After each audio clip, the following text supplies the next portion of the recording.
Hey, Motorman here, and I've got two tips for you this week. I've done this before, and we've discussed both these situations before, but you know, I've got over 1,600 videos on YouTube, so if you're looking for something in particular, you might have to look through quite a few videos, so I'm going to solve that now. A couple of questions I keep getting asked. One is, what do you do? How do you start off on a hill without stalling the motorcycle or rolling backwards? You know, if there's a car behind you, you're rolling backwards, it's not a good situation. And also, what about U-turns on a hill? So I'm going to go over both of those things today, and I'm going to get right to it right now. All right, first let me say, if you haven't mastered taking off from a stop on level ground, you got to master that first. You need to be able to 20 times out of 20 take off from a dead stop on flat ground without stalling the motorcycle. Once you got that down, once you've practiced that, it's going to be simple. So here I am on a hill. I'm going to release the brake, and you can see the bike rolls back. So right now I'm using the front brake. I'm going to hold the bike back. I'm going to give it a little bit of throttle while holding that front brake. And now I can release that front brake and just hold it there in the friction zone. When I'm ready to go, a little more gas, and I'll let the clutch out a little bit.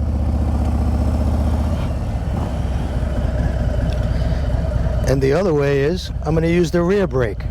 Some people aren't coordinated enough. You need a little practice using that front brake. So I'm going to hold the bike back with the rear brake. I'm going to feed a little throttle. And as soon as the bike starts to move, I'm going to release some brake pressure.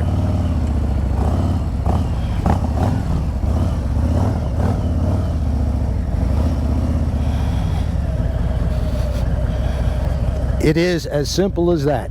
But like I said, first master doing this on a flat ground. Now, if you've got your motorcycle license, you should have already mastered this in the beginner class. But I can't imagine that all the people that are asking me this question about starting and stopping on a hill are all beginners. I think some of you are experienced riders, but you've yet to master that clutch throttle. Now, here we go with the U-turn, right? I think this driveway is about 28 feet. So I'm going to do a U-turn, and I'm going to do it to the left, and I'm going to turn my head and eyes as far as possible. When I'm ready to make that U-turn, I'll be in the friction zone and have a little bit of pressure on the rear brake. First we'll do it going downhill, then I'll show you doing uphill, because it's exactly the same again as you would do on flat ground. You may need a little bit more throttle, but that's the only difference. But the main thing is get your head and eyes around and look over your left shoulder. If you want to make a U-turn to the left, get your head and eyes around and look as far back to the left as possible. It should look just like this.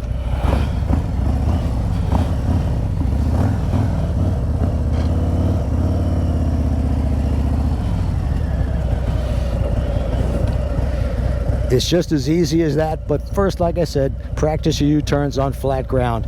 Bike like this will turn in less than 18 feet. I'm going to show you that in just a moment. And here in Florida, we don't have a lot of hills, but it happens to be where I live, there are some hills. So that's why I'm able to do this for you. But I realize that maybe you're in San Francisco, you got a lot steeper hills, but the technique is going to be exactly the same. So now let's try it going uphill.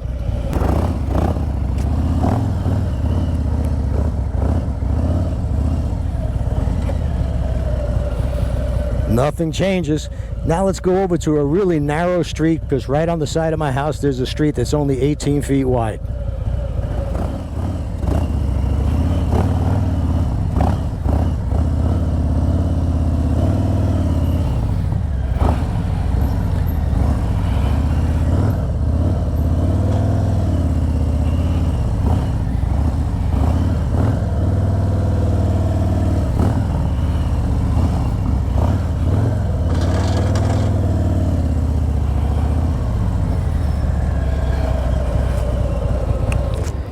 Now, like I said, I've measured this street. It's 18 feet wide. The main streets through here are 24 feet. That's usually what you have, but the side streets are 18 feet. Plus, there's some little potholes, etc., and I could even go off into the grass. So you don't want to practice this on a street like this. First, get it down pat. On a flat ground, measure it out if you want. You should be able to turn a Harley-Davidson in under 18 feet quite easily. Next thing I'm going to tell you about, and you should know about this, are these glasses. These are from Flying Eyes. That's Flying Eyes Optics, and the point of these are they're extremely light, very flexible, and they were designed, they call it Flying Eyes because they were first designed with pilots in mind who have to wear helmets or earphones. And I noticed that with my normal glasses, if I have this full face helmet on for an hour or more while I'm riding, I start to get sort of a headache. You get pain on the side. Plus, it's difficult to get the normal glasses to fit correctly into the helmet. But with these being so thin and so flexible, there's nothing to it. They're the most comfortable glasses I've ever used. That's FlyingEyesOptics.com. Tell them Motorman sent you. In fact, if you use the coupon code Motorman, you're going to save 10%. They have all different styles. Check them all out. Find something that you like. And also, you can get, these are prescription, by the way, so you can get prescription lens from FlyingEyesOptics.com.